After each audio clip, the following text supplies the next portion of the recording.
E aí, alguém já se perguntou como é que um psicólogo consegue de fato entender o que está se passando na cabeça de uma pessoa? Bom, não é mágica nem adivinhação, viu? É ciência e o nome dela é psicodiagnóstico. Hoje a gente vai mergulhar na história fascinante dessa prática, de onde ela veio, quais foram as grandes tretas, as batalhas de ideias que ajudaram a moldar o que ela é e como é que ela funciona hoje em dia. Bora começar essa viagem. O nosso roteiro de hoje tem 6 paradas principais. Primeiro, vamos entender o básico do básico. Afinal, o que é psicodiagnóstico? Depois, a gente vai conhecer quem foram os pioneiros, a galera que deu o pontapé inicial nisso tudo. Aí a gente entra no grande debate que dividiu o campo. A culpa é do cérebro ou da mente? A gente vai ver como essa disputa levou a uma verdadeira batalha de métodos, até a gente chegar no kit de ferramentas moderno. E, para fechar, como tudo isso se aplica na prática profissional hoje. Então, vamos começar pelo começo, com a pergunta que no fundo move todo esse campo. Essa pergunta de US$ 1 milhão, né? É exatamente isso que o psicodiagnóstico tenta responder.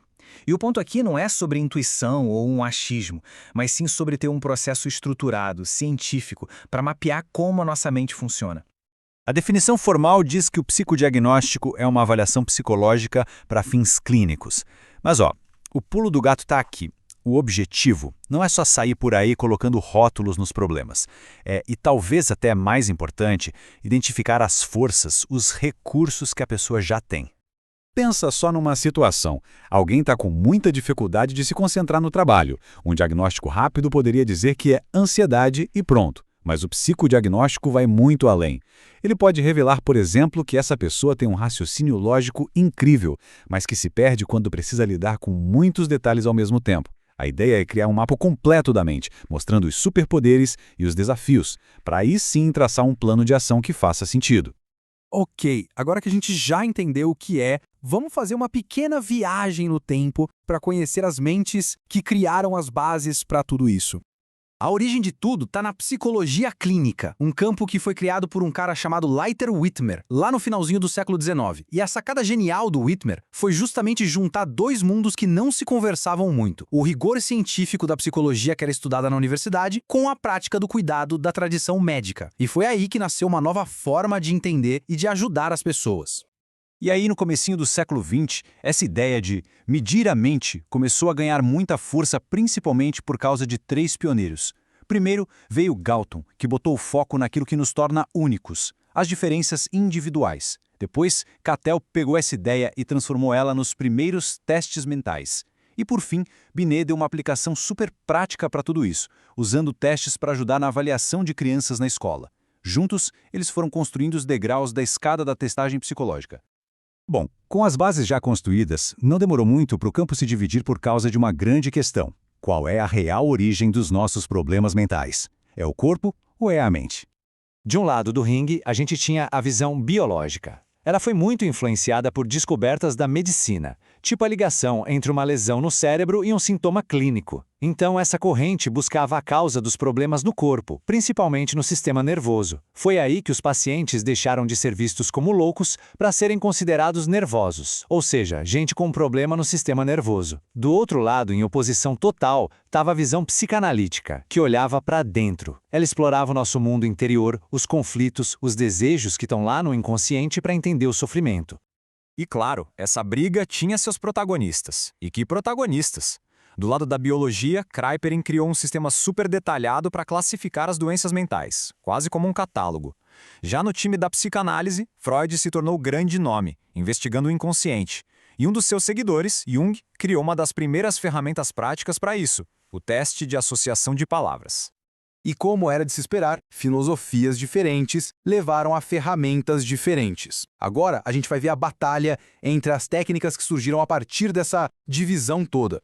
A entrevista sempre foi a ferramenta principal, né? Só que no começo era basicamente um bate-papo, uma conversa aberta, sem um roteiro muito definido. E para a ciência daquela época, que estava buscando objetividade a todo custo, isso era um problemão.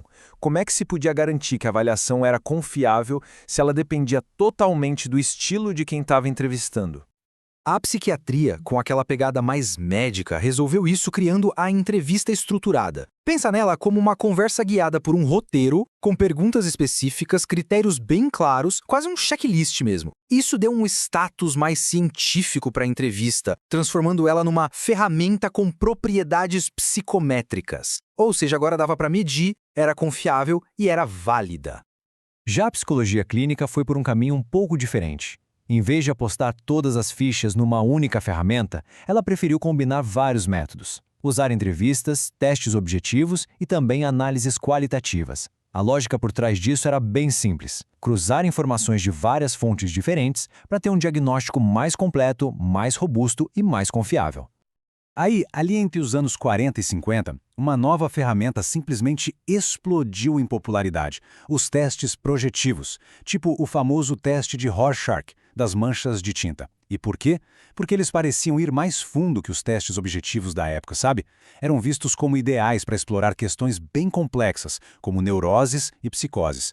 E ainda por cima, eles se encaixavam como uma luva na teoria psicanalítica, que dominava o cenário. Só que o reinado dos testes projetivos não durou para sempre. Começaram a surgir muitas críticas sobre a falta de objetividade e de confiabilidade deles. Ao mesmo tempo, novos testes objetivos, como o famoso inventário de personalidade MMPI, foram ganhando espaço. Aquela ligação forte com a psicanálise, que antes era uma força, virou uma fraqueza, conforme o campo foi se abrindo para novas teorias. A interpretação, que era vista como muito intuitiva, perdeu prestígio. Mas é importante dizer, esses testes ainda são usados hoje, tá? Só que com um olhar bem mais crítico. E tudo isso nos traz para os dias de hoje. Depois dessa jornada toda, de tantos debates e evoluções, como é que o psicodiagnóstico funciona na prática? Hoje, a prática é muito mais integrada. O profissional usa um verdadeiro kit de ferramentas, combinando o que há de melhor em cada abordagem. Existe um foco bem claro em instrumentos objetivos e com base científica, o uso de entrevistas estruturadas e, cada vez mais, a integração de avaliações de personalidade feitas por computador, que trazem estratégias novas e superpoderosas. Mas aqui a gente chega num alerta super importante do nosso material de base. Ter as melhores ferramentas do mundo não garante um bom trabalho. A informação que é coletada precisa, acima de tudo, ser útil. Pensa bem. De que adianta um laudo psicológico brilhante, super detalhado, se ele não responde à pergunta que fez a pessoa procurar a avaliação em primeiro lugar? E para fechar, vamos aterrissar tudo isso na realidade prática do profissional, especialmente no contexto brasileiro, que é o que o nosso material descreve. No Brasil, o psicodiagnóstico rola principalmente em clínicas e consultórios, e as demandas vêm de tudo quanto é lado. De médicos, como psiquiatras e neurologistas, de escolas, tentando entender alguma dificuldade de aprendizagem, do sistema judiciário, para ajudar em casos legais, e, claro, de pessoas que buscam ajuda por conta própria. É um campo de atuação bem diversificado. É por isso que o ponto crucial aqui é: o trabalho não é feito sozinho numa ilha. É uma responsabilidade fundamental do psicólogo manter a comunicação aberta com quem pediu a avaliação. Isso significa entender a linguagem e o que um médico, uma escola ou um advogado esperam e deixar bem claro o que pode ser entregue em cada caso. Tudo isso para que o resultado do trabalho seja de fato útil. E a gente termina com uma reflexão que, no fundo, resume essa história toda.